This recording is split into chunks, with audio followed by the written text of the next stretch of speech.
Ya, terima kasih saudara kembali bersama kami dalam Dialog Gempita. Dari tadi saya terus yang ngomong, saya terus yang bertanya dengan Pak Kepala Badan dan Bapak Dirjen. Sekarang kesempatannya saya berikan juga kepada audiens yang ada di sini hari ini untuk bertanya. Ini mumpung ketemu langsung dengan pengambil kebijakan. Silakan yang ingin bertanya. Banyak sekali, saya berikan aja di kesempatan Pak Kepala Badan Pak Dirjen yang untuk memilih siapa yang mau bertanya. Silakan aja, silakan. Silakan. Ya, dari Mas ini dulu, silakan. Kita pilih satu dulu. Silakan. Sana. Silakan sebutkan nama dan dari mana pertanyaan ditujukan pada siapa. Silakan. Terima kasih. Nama saya Aib Suhardi. Kebetulan saya pengelola P2MKP, Pak. Pusat Pelatihan Mandiri Kelautan dan Perikanan dari Kabupaten Karawang. Bergerak di bidang pendederan bandeng. Beranjak dari kebutuhan akan nener yang sampai saat ini agak susah didapatkannya. Dengan kondisi lahan di daerah saya di Kecamatan Tempuran sekitar 3.000 hektar, dan kebutuhan nener itu insya Allah dipenuhi oleh lokal sehingga kualitasnya akan terjamin. Harapan ke depan khususnya untuk Bapak Kepala Badan, mohon untuk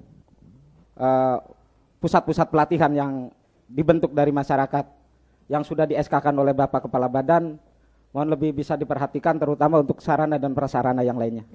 Itu saja Pak, untuk mendukung kegiatan industrialisasi khususnya industrialisasi perikanan budidaya yang ada di Kabupaten Karawang. Terima kasih. Sarana dan prasarana yang dibutuhkan apa misalnya? Ruang-ruang belajar misalkan Bu, karena kami sementara ini belajarnya di lokasi-lokasi kegiatan yang ini. Baik. Terima kasih. Terima kasih. Assalamualaikum warahmatullahi wabarakatuh. Waalaikumsalam warahmatullahi wabarakatuh. Baik, Mas yang di tengah dulu, monggo. Kita kumpulkan dulu pertanyaannya. Terima kasih. Assalamualaikum warahmatullahi wabarakatuh. Waalaikumsalam. Nama saya Dondi Arofa Ansor, saya penyuluh perikanan di Kabupaten Bogor. Kebetulan ketemu dengan, alhamdulillah kesempatan luar biasa dengan Pak Dirjen dan Kepala Badan. Kalau penilaian di Bogor Pak, ini kondisi yang akan saya sampaikan bahwa dari sisi pemenuhan sarana prasarana baik penyuluh maupun di tingkat kelompok sudah sangat luar biasa optimal untuk Bogor.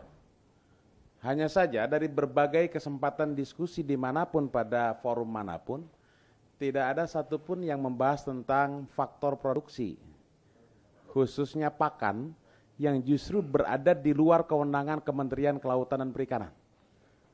Kalau kita lihat, dan ini ada di Bogor Pak, ada di Bogor itu ada punya prinsip kalau ingin panen 1 ton maka pakannya 1 ton. Berarti begitu besarnya ketergantungan kepada pakan. Tidak ubahnya seperti yang terjadi kemarin ketika kedelai menghilang, maka ada kebijakan dari pemerintah yang cepat tanggap. Nah, di Bogor di dalam RPJMD maupun Renstra, rencana strategis yang kami miliki, bahkan kami berani menetapkan ada salah satu strategis kami, yaitu Integrated Farming and Tourism System. Akan tetapi itu sulit dicapai jika sustainabilitas dari pembudidaya beserta usaha minaknya bisa dipertahankan dengan standar pakan dan kualitas pakan itu sendiri. Baik. Itu saja mungkin yang bisa kami sampaikan. Kami mohon tanggapannya dari Pak Kepala Badan dan Pak Dirjen. Terima kasih. Assalamualaikum warahmatullahi wabarakatuh. Waalaikumsalam warahmatullahi wabarakatuh. Ini kalau penyuluh seluruh Indonesia pinter-pinter begini, cepat majunya Pak ya industri budidaya. Iya. Kita jawab dulu deh langsung. Silakan Pak Kepala Badan dan Pak Dirjen. Terima kasih. Jadi untuk teman-teman dari Pusat Pelatihan Mandiri Masyarakat, jadi P2MKP, itu sebetulnya adalah satu sentra, yaitu para pelaku utama yang berhasil, kami menitipkan peran sebagai pusat pelatihan untuk masyarakat. Jadi mereka nanti akan membantu saudara-saudaranya sendiri.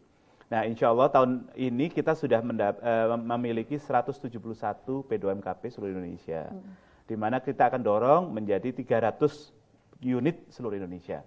Tahun depan, Bapak-Bapak sekalian, jadi para pengelola P2MKP, kita sudah mempersiapkan sarana prasarana untuk mereka. 2013 kita sudah anggarkan, nah semua itu akan diperkuat, sekaligus juga anggaran pelatihan dari kami, dari kementerian, itu akan didorong ke P2MKP. Sehingga dengan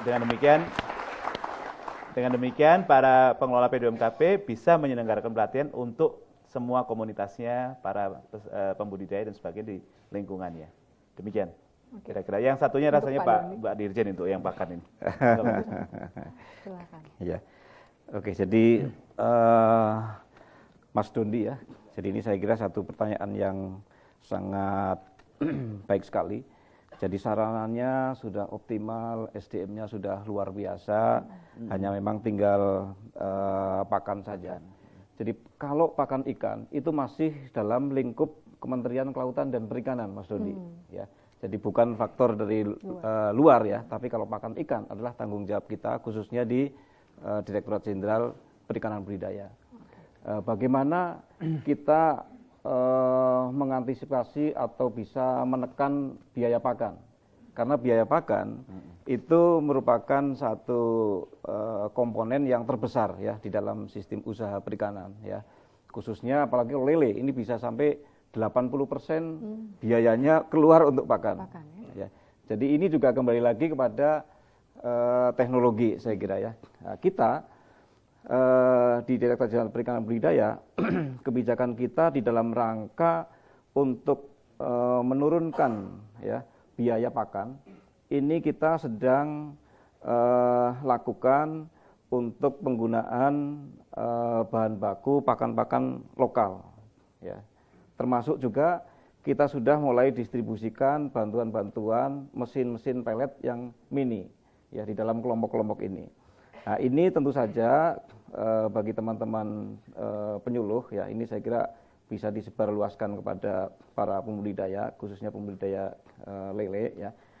Kita harus mengenali potensi bahan baku lokal yang ada karena tiap-tiap daerah itu punya kelebihan ataupun punya bahan baku yang berbeda-beda ya. Ada satu tempat menggunakan keong ya. Ada satu tempat yang menggunakan kacang-kacangan ya. Ada juga satu tempat yang menggunakan eceng gondok. Ya, itu dibuat fermentasi dan lain-lain untuk bisa merijus pakan. Nah, ini di Jawa Tengah di Wonosobo ya, di Banjarnegara, di tempat-tempat yang lain di Ungaran juga sudah mulai tumbuh pembudidaya-pembudidaya yang mampu menggunakan bahan baku lokal. Ya, ada selama menggunakan. Ini kita tergantung dengan impor. Selama ini kita memang tergantung dari pakan pabrikan. Nah, inilah yang harganya cukup tinggi. Oke. Tapi perlu juga waktu untuk merubah mindset para pelaku juga Pak ya, yang biasa menggunakan pakan dari luar. Ya. Dan ini tentu saja pakan-pakan mandiri, ya kita istilahkan pakan mandiri, ini harus masuk dalam standar nasional Indonesia, ya termasuk kandungan proteinnya dan lain-lain ya. Dan sekarang juga mungkin Pak Dondi dalam waktu dekat kita akan aplikasikan hasil perkayasaan kita, ya protein rekombinan, ya. Dan ini tentu saja nanti khusus untuk lele. Ini bisa menekan FCR-nya ya, yang biasanya 1,1 bisa 0,8 ya, atau di bawah 1 lah. Ya, ini insya Allah dalam waktu dekat akan kita perbanyak ya protein rekombinan untuk menekan harga pakan. Apa tantangan terbesarnya untuk membuat pakan produksi lokal ini bisa cepat terdistribusikan?